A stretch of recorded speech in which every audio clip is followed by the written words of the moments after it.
Some men find out their wife is cheating and fall apart. They cry, they beg, they drunk dial their buddies at 2 a.m. and say things like, "I just don't understand how she could do this to me." I am not that man. Welcome back to Dad's True Revenge. Grab your favorite snack, get comfortable, and remember, the people in these stories had every chance to behave themselves. They just chose wrong. Drop a comment and be sure to subscribe. You're going to love it here. My name is Peter Vance, and the night my wife tried to hand my life to someone else like a bag of leftover takeout, I smiled, poured more wine, and said 2 words in perfect German that made a very powerful man's blood run cold. But before we get to that moment, let me take you back.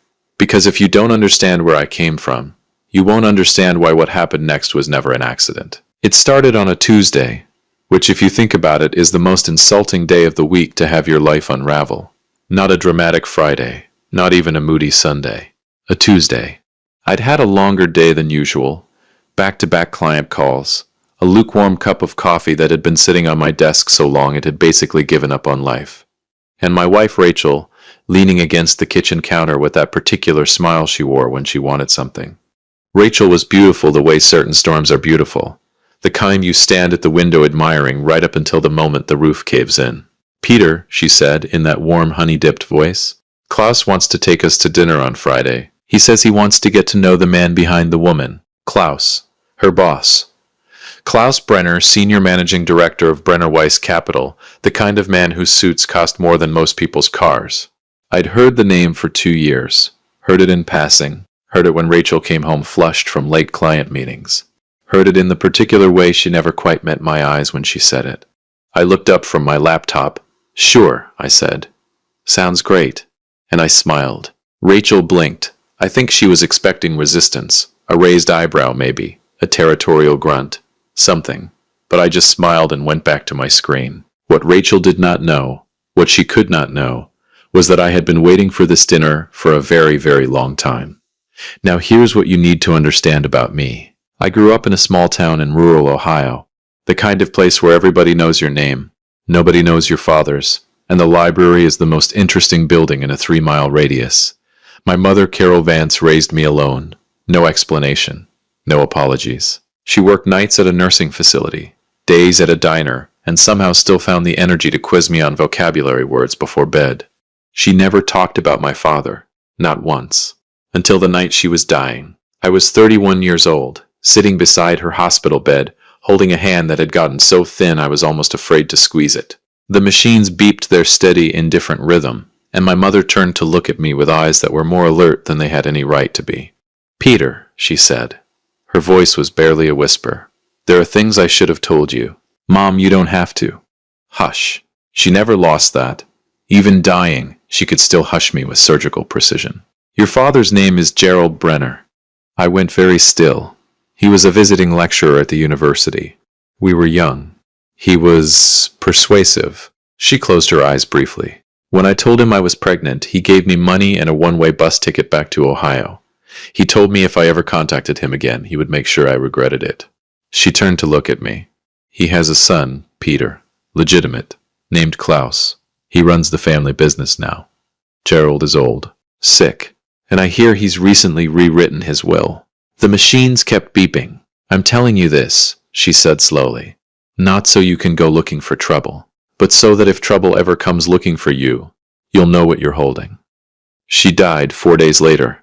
I spent the next 6 months doing what I do best, research. I am, professionally speaking, a forensic financial analyst, which is a fancy way of saying companies pay me to find the money other people think they've hidden. I am very good at following threads, and Gerald Brenner had left a lot of threads. Here's the short version. Gerald Brenner was dying. Prostate cancer, stage 4.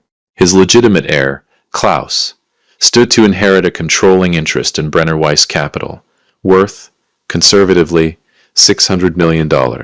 But Gerald, in a moment that I can only describe as either guilt or spite, had recently begun the process of amending his estate documents to include a second heir. A son he'd never acknowledged. Gerald had hired a private investigator to find my mother, only to discover she'd died 3 weeks before.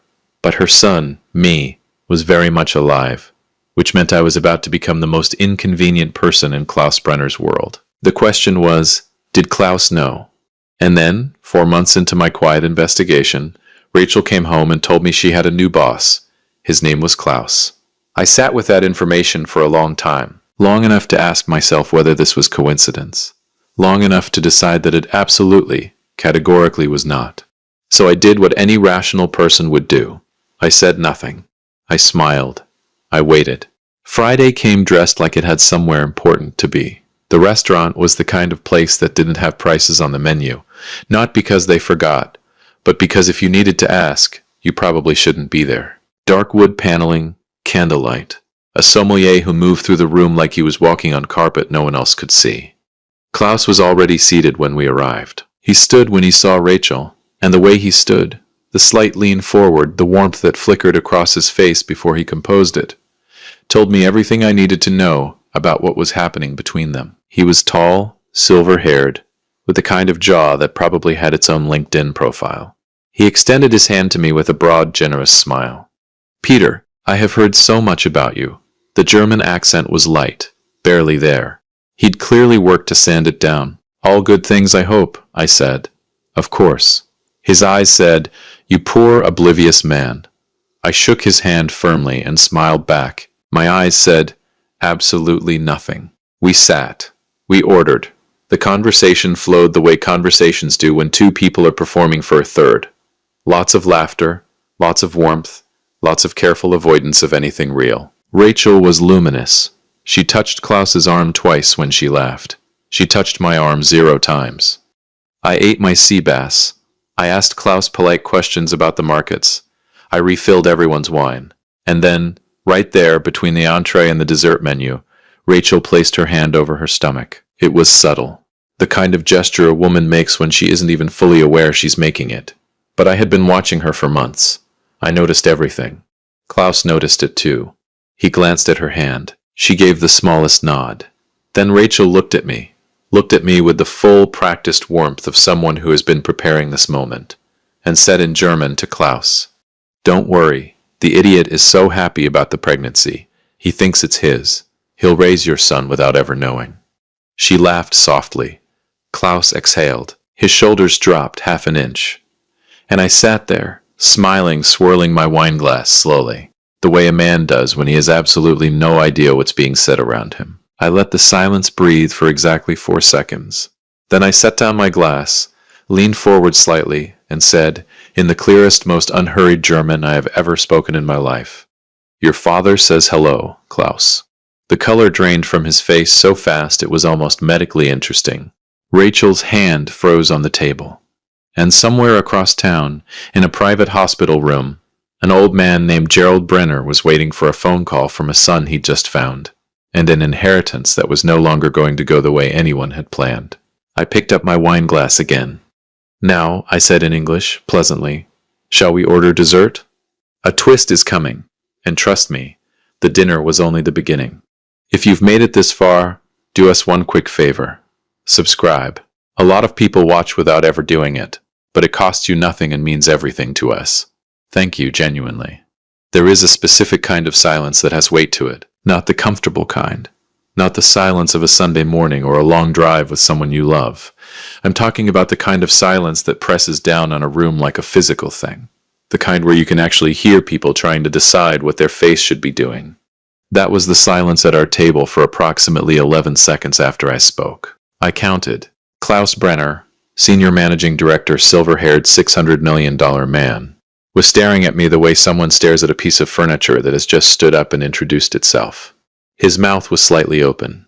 A man like Klaus had probably not been genuinely surprised in 15 years. Watching him try to process what had just happened was, honestly, one of the more satisfying experiences of my adult life. Rachel was a different story. Rachel was looking at me the way you look at someone when the floor has just dropped out from under everything you thought you knew. Her hand was still frozen on the table. Her face had gone through approximately 6 emotions in 4 seconds. Shock, confusion, fury, fear, calculation, and then something I can only describe as the specific panic of a woman who has just realized she massively, catastrophically miscalculated. I sipped my wine. "Peter," she started, "the Chateau Margaux is really exceptional tonight," I said pleasantly, setting down my glass.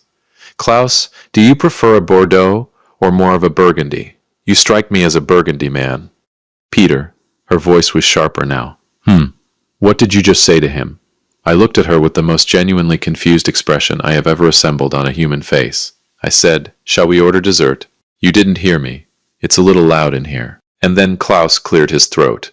Now, I want to pause here for a second because I need you to understand something about Klaus Brenner. He was not a stupid man. Arrogant, yes. Entitled, absolutely. The kind of man who had moved through the world so long on the strength of his last name and his father's money that he'd mistaken inherited privilege for personal intelligence. But stupid? No. He was sharp. And in the 11 seconds since I'd spoken, I could see him doing exactly what a sharp man does when the ground shifts beneath him. He was calculating. He picked up his own wine glass, took a slow sip, set it down with precision, and when he looked at me again, something had changed behind his eyes. The warm, magnanimous host was gone. In his place was something cooler, harder. You speak German, he said. Not a question, a statement. With the particular flatness of a man who is buying himself time. Since I was about 19, I said. My mother thought it was a useful language. She was right, as it turns out. Rachel made a sound that was almost a laugh, the kind that comes out when a laugh is the only thing standing between you and a full emotional collapse. Peter? There was obviously, that was just, not with anger. Just quietly the way you say someone's name when you want them to understand that whatever they are about to say should be chosen very, very carefully. She closed her mouth. I turned back to Klaus. Your father's name is Gerald Brenner, I said conversationally. The way you might say the weather's been strange lately. He's currently at Northwestern Memorial, room 412. He was diagnosed 14 months ago. Stage 4, which I imagine has made the question of inheritance feel rather urgent for a man in your position. Klaus had gone very still. He began amending his estate documents 8 months ago, I continued. His attorneys, Whitfield and Associates on Michigan Avenue, lovely firm, filed the initial paperwork in November. I imagine you were informed around that time. I imagine that is, in fact, around the same time you became very interested in my wife. The candle between us flickered. Rachel made a small, strangled sound. Now, I leaned back in my chair, completely relaxed, the way a man is relaxed when he has been carrying a thing for so long that finally putting it down feels like a vacation. I don't know exactly what your plan was. Whether you were gathering information through Rachel, whether you thought proximity to me would give you some leverage, whether you had something else in mind entirely. I've had some theories. I tilted my head slightly. I've also had about 6 months to look into your finances, your legal filings, your corporate structure, and 3 offshore accounts that your own board of directors would find quite interesting. Klaus set down his wine glass. I'm not here to threaten you, I said, and I meant it. That's not what tonight is. Tonight is just an introduction, a proper one this time, without the performance. I gestured lightly between the 3 of us. So, now that we all know what we know, shall we have an honest conversation? What happened next is something I have replayed in my mind more times than I can count.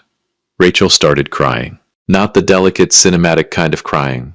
The real kind, sudden, ugly, genuinely uncontrollable.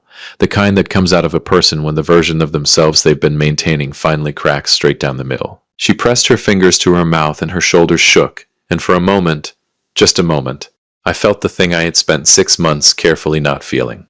Because here is the truth about Rachel, and it is a truth I am not proud to admit. I had loved her, genuinely. The kind of love that sneaks up on you while you're busy being sensible, while you're splitting a terrible pizza at midnight and laughing at something that wasn't even that funny, while you're sitting in the car in the driveway because the song on the radio is too good to get out for. That kind of love. The embarrassing kind.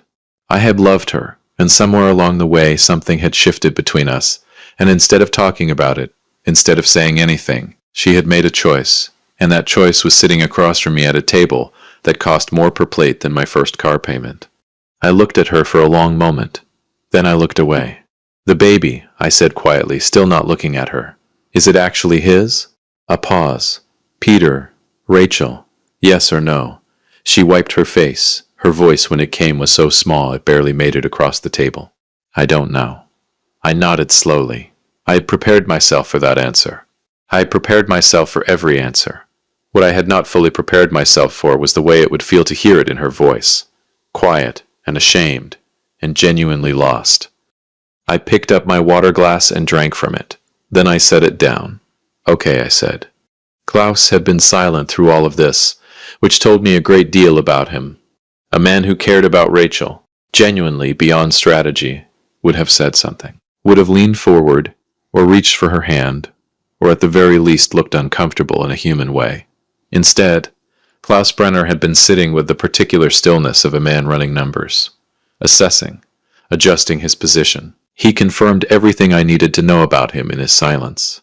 "What do you want?" he said finally. His voice was even, almost impressive. "That's a big question," I said. "You clearly didn't come here to make a scene," he said. "You could have done that months ago. You've been building to something." So, he straightened slightly in his chair. "What is it?" I looked at him for a long moment. "I want to meet Gerald," I said. Something moved across Klaus's face. The first genuinely unguarded thing I'd seen from him all evening. It was gone in an instant, replaced immediately by the smooth, controlled expression of a man who has been trained since birth to reveal nothing. But I saw it. And what I saw was not anger. It was fear. "That's not possible," he said. "He's my father," I said simply. "He absolutely does," I said. "He hired investigators to find my mother 18 months ago. He found out she was gone. He found out about me. That's why the will is being amended, Klaus. Why do you think he's changing it?" I paused. "The question isn't whether Gerald knows I exist. The question is whether he's going to get the chance to do something about it before his attorneys finish their work." Klaus said nothing, but his jaw was doing something very specific. The tight, controlled flex of a man holding something back by the grip of his back teeth. "I'm not trying to take anything from you," I said. "And this, too, I meant. I'm not interested in money. I'm not interested in the company. What I'm interested in is sitting in a room with a dying old man and hearing the truth about where I came from. That's it. That's the whole thing. So the question, Klaus, the only question that matters tonight is whether you're going to help me do that quietly, like reasonable adults who are sharing a very expensive bottle of wine." I glanced at Rachel briefly, then back to him. "Or whether you'd like this to become complicated." The candle flickered again between us. Outside, through the tall restaurant windows, Chicago was doing what Chicago does in November. Wind picking up off the lake, sky pressing down dark and heavy, the city going about its loud and different business. Nobody moved. And then Klaus Brenner did something I genuinely did not expect. He laughed. Not a warm laugh. Not a defeated one. A short, quiet, almost admiring exhale of a laugh. The kind that comes out of a person when they've just been beaten at something, and they're too honest with themselves to pretend otherwise. "Your mother," he said slowly. "Carol Vance." I went still. My father talked about her. His voice had changed. Something older in it now. Something that had nothing to do with boardrooms or balance sheets. Not often, but sometimes. When he'd had too much to drink. He looked at me for a long moment. He said she was the smartest woman he'd ever met. Said letting her go was the only thing in his life he genuinely regretted. The table was very quiet. "He doesn't know what kind of man that made him," I said. "No," Klaus agreed. "He doesn't." We looked at each other across that table. Two men with the same father, in a restaurant that belonged to a world only one of us had been born into, in the middle of a mess that neither of us had made cleanly. Rachel had stopped crying. She was watching us both with the expression of someone witnessing something they don't have the language for yet. I reached into the inside pocket of my jacket and set a business card on the table in front of Klaus. "My cell," I said. "I'd like to see him before the end of the month." I folded my napkin neatly, pushed back my chair. "Dinner was excellent," I said. "The sea bass especially." And I walked out of that restaurant into the cold Chicago night, leaving two people at a table who each had a very different version of what was supposed to happen tonight. Neither of them had been right. If you've been listening for a while and want stories like this to keep coming, it really helps if you hit that like button and subscribe. 97% of people never do, but it's what keeps this whole thing running. So thank you for real. There is something nobody tells you about revenge. Not the dramatic Hollywood kind, not the explosion, not the courtroom moment, not the slow walk away from something burning behind you. I mean the real kind, the quiet kind, the kind that lives in spreadsheets and sealed envelopes, and 6 months of saying nothing when everything in you wants to say something. Nobody tells you that when it's finally over. When every piece is exactly where you put it, the feeling isn't triumph, It's exhausting. And something else. Something that doesn't have a clean name. But I'm getting ahead of myself. Klaus called on a Wednesday morning. I was at my kitchen table with coffee and my laptop, doing what I do every morning, following money. It's almost meditative, honestly. Most people think forensic financial work is dramatic. It isn't. It's mostly just patience. You pull a thread. You wait. You pull another one. You wait some more. Somewhere in the waiting, the picture assembles itself. My phone buzzed. Unknown number. German country code. I answered on the second ring. Peter. His voice was different from the restaurant. The performance was gone. What was left was just a man, tired, I thought, in the specific way powerful people get tired when they finally stop performing. I spoke with my father's care team this morning. And, Friday, Klaus said, 2 o'clock, Northwestern Memorial. I'll leave your name at the nurse's station. Another pause, longer this time. He's not well, Peter. I want you to understand that before you go in there. I know, I said. He has good days and bad days, Friday maybe. Klaus, I said his name the same way I'd said Rachel's at dinner. Quietly. Precisely. I'm not going in there to hurt him. Silence. I know, he said finally. And I believed him. We hung up. I sat at my kitchen table for a long time after that. Not moving, not looking at anything in particular, just sitting with the weight of a moment I had been building toward for 8 months, which was itself built on top of a lifetime of a question I'd never been allowed to ask. Then I got up, rinsed my coffee cup, and went back to work. Because the money doesn't follow itself. I need to tell you about Rachel. Not the Rachel from the restaurant, not the woman with her hand on her stomach and the secret in her smile. The Rachel from before all of that, the one I actually married. We met at a work conference in Cincinnati, the kind of conference where everybody's pretending the free cocktail hour isn't the only reason they came. She was standing at the edge of the room in a red dress, holding a glass of white wine, and she was the only person in that entire networking event who looked genuinely amused by it. Not bored, not performing, actually amused. Like she'd arrived at a party she hadn't expected to enjoy and was pleasantly surprised. I walked over and said, "You look like you're watching a nature documentary."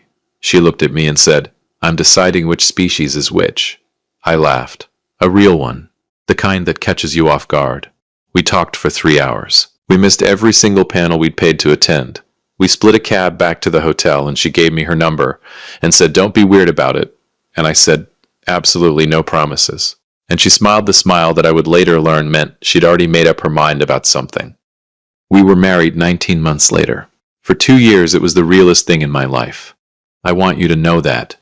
I want you to understand that what I'm telling you is not the story of a man who was always waiting for his wife to fail him. It is the story of a man who loved his wife and then, somewhere in year 3, somewhere between her promotion and his long hours and the silences that started filling the spaces where the conversations used to be, lost her. Not all at once, gradually. The way you lose daylight in November. You don't notice the exact moment it gets dark. You just look up one day and it is. Friday arrived like it had been counting down to itself. Northwestern Memorial is one of those hospitals that tries very hard to not feel like a hospital. Warm lighting, real art on the walls, staff who make eye contact and mean it. It doesn't entirely work, because no amount of good lighting changes what a hospital fundamentally is. But they try. I appreciated the effort. I left my name at the nurse's station on the 4th floor, and a young woman in scrubs walked me down a corridor that smelled like antiseptic and something floral. Someone's flowers, probably, doing their earnest best against the reality of the place. She stopped at room 412. "He's been up since this morning," she said quietly. "Good day today." She said it the way medical staff say things like that. Matter of fact, kind, careful not to attach too much to it either way. "Thank you," I said. She left me at the door. I stood there for probably 15 seconds, which doesn't sound like long, but try standing at the door of the room where your father is dying sometime, and see how long 15 seconds feels. Then I knocked once and went in. Gerald Brenner was smaller than I expected. I don't mean that dismissively. I mean that in my mind. In the version of this man I'd been constructing from investigator reports and financial documents and secondhand stories. He had taken on a kind of size. The size that absent fathers take on when you've spent a lifetime filling in the blank where they should be. In my imagination, Gerald Brenner was formidable, imposing. The man in the bed was 73 years old, Thin in the way illness makes a person thin, with white hair and hands that lay on the blanket with the careful stillness of something fragile. He had an IV line in his left arm and a tablet on the tray beside him that was open to a chess game he'd apparently been playing against himself. But his eyes were sharp, clear, deeply, piercingly alert in a way that made the rest of him feel like a temporary condition. He looked at me for a long moment, and then he said, in a voice rougher than I expected but steadier, "You have your mother's jaw." I stood very still. "Sit down, son," he said. "Please." It was the word son that did it, not dramatically. I didn't fall apart. I didn't make a scene. I'm not built for scenes. But something in my chest did a thing it had never done before. A kind of slow, involuntary release, like a breath held for 31 years, finally letting go. I sat down. We talked for 2 hours. I'm not going to give you every word of it, because some things belong only to the room they happened in. But I will tell you the shape of it. He told me about my mother, about the university, about the spring semester of 1991, about a woman who argued with his entire thesis on Keynesian economics in front of a lecture hall full of students, and was so ferociously, effortlessly right that he'd been in love with her before she'd finished her second sentence. He told me about his fear, the coward's calculus of a young man from money, who couldn't imagine what it would cost him to do the right thing. He told me about the investigator he'd hired, and the morning he found out Carol Vance had died, and what that morning had felt like. "I have been a man of considerable means my entire life," he said at one point, looking at his hands, "and I have made a remarkable number of poor decisions with it." "You don't have to do this," I said. "I know I don't." He looked up at me. "I want to. There's a difference at my age between the things you do because you must and the things you do because you still can." A pause. "There aren't many of the second kind left." I nodded. Then he said, "What do you know about my son?" And something in his tone made me go carefully still. "What would you like me to know?" I said. He studied me for a moment. Then he reached over to the tray beside him, slowly deliberate, and picked up a sealed envelope. He held it for a moment without giving it to me. "Klaus is a talented man," he said. "He has run this company capably for 6 years. He is disciplined, strategic, and competent." A pause.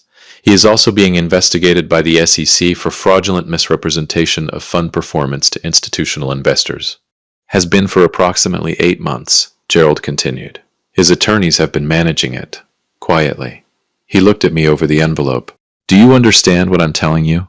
I understood exactly what he was telling me. Klaus hadn't been pursuing Rachel because of the inheritance, or not only because of it. He'd been building something else, a different kind of insurance. A forensic financial analyst with a spotless professional record, married to his key employee, closely connected to the Brenner family. That was a very particular kind of asset if things went sideways with regulators. The kind of asset you might want firmly in your orbit before the walls started closing in. I had not been the mark. I had been the plan B. "He doesn't know you know," I said. "No," said Gerald. "And the will." "The amendment stands," he said simply.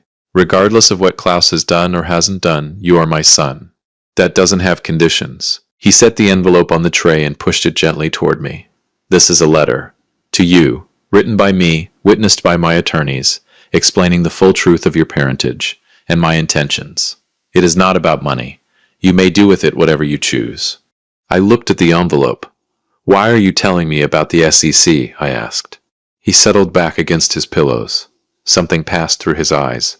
Tiredness, maybe. Grief of a particular variety. "Because you are the only person in my life right now," he said quietly, "who has absolutely nothing to gain from lying to me." I left the hospital at 4:15. I sat in my car in the parking garage for a long time.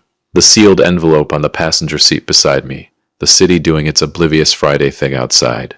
Horns, wind, the distant sound of a train. I thought about my mother quizzing me on vocabulary words. I thought about Rachel in that red dress at the edge of a room in Cincinnati. I thought about Klaus's face at the restaurant, the flash of something unguarded, and understood now what it had actually been. Not just fear of losing an inheritance. Fear of a man who could see the thing he needed to keep invisible.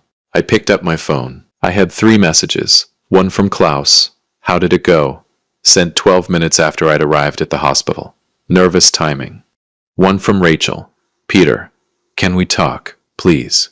And one from a number I didn't recognize, which turned out, when I looked it up, to be registered to a legal firm in Washington, D.C. that specialized in SEC whistleblower cases. I stared at that last one for a while. Then I started the car. Here is what I did, and I want you to listen carefully, because this is the part that matters. I called Rachel back first. She answered on the first ring, which told me she'd been holding the phone. "Peter, are you safe?" I said. A pause. "What? Are you physically okay? Are you somewhere safe?" Yes, I'm home. "Peter, I need to." "The baby," I said. "Whatever happens between us, whatever this becomes, that baby didn't make any choices. I want you to know that I know that." She was quiet for so long I thought the call had dropped. Then she said in a voice so stripped of everything practiced and performed that it barely sounded like her, "I'm sorry, Peter. I am so sorry." "I know," I said. And then, because it was true, "I know you are." We didn't fix anything that evening. You don't fix something like that in a phone call in a parking garage on a Friday afternoon. But I said what I needed to say, and she said what she needed to say, and when we hung up, there was something between us that had not been there at that restaurant table. Something that felt, strangely, more honest than most of the previous year had been. Klaus I called on Saturday morning. "I met him," I said. "I know," he told me. A pause. "How are you?" "I'm fine," I said. "You?" Honest answer, I'd prefer it. A long exhale. "I've been better." And then, after a moment, "Peter, there are some things I need to tell you. About the business. About the situation I'm in. I know about the SEC, Klaus. Your father told me," I said, "not to hurt you, because he needed someone in his corner who wasn't already compromised." More silence. "Here's what's going to happen," I said. "You're going to call Whitfield and Associates on Monday morning. You're going to authorize them to begin preparing a full voluntary disclosure to the SEC. Voluntary cooperation substantially changes the outcome. You know that. I know that. You do this quietly, cleanly, and you do it now, before they come to you. Peter, I'm not your enemy, Klaus, and I meant it, which still surprises me a little when I think about it. I'm not interested in watching you burn. I'm interested in this being over. All of it." A very long pause. "Why?" he said finally. "Why would you help me?" I thought about it honestly before I answered. "Because you're the only brother I've got," I said. Gerald Brenner passed away on a Tuesday, which I've decided is simply what Tuesdays are for in my life, 6 weeks after our first meeting. We had seen each other 4 more times. We had played chess twice. He was considerably better at it than I was, and entirely unapologetic about it, which I respected enormously. In his final amended will, he left Klaus controlling operational interest in Brenner Vice Capital, subject to ongoing regulatory compliance, which Klaus, to his genuine credit, was already in the process of addressing. He left me something different, a letter, a name, and a modest but meaningful financial interest that Gerald described in his characteristically dry way as overdue with interest. More than that, he left me the truth. Documented, witnessed, permanent. Which is, as it turns out, the only inheritance that actually matters. Rachel and I did not stay married. I want to tell you that clearly, without drama, because this story is not about whether we stayed together. We tried for a while. We were honest with each other in ways we hadn't been in years, which was both better and harder than I expected. The baby, a boy, was born in April. DNA confirmed what a part of me had quietly suspected since that dinner. He was mine. His name is Daniel. He has Rachel's eyes and my mother's jaw, and absolutely no idea yet how complicated the story of his family is. He will, someday. I'll tell him all of it. Every part. I think my mother would have liked that. I still think about that Tuesday in the kitchen. Rachel leaning against the counter with her honey-dipped voice and her particular smile.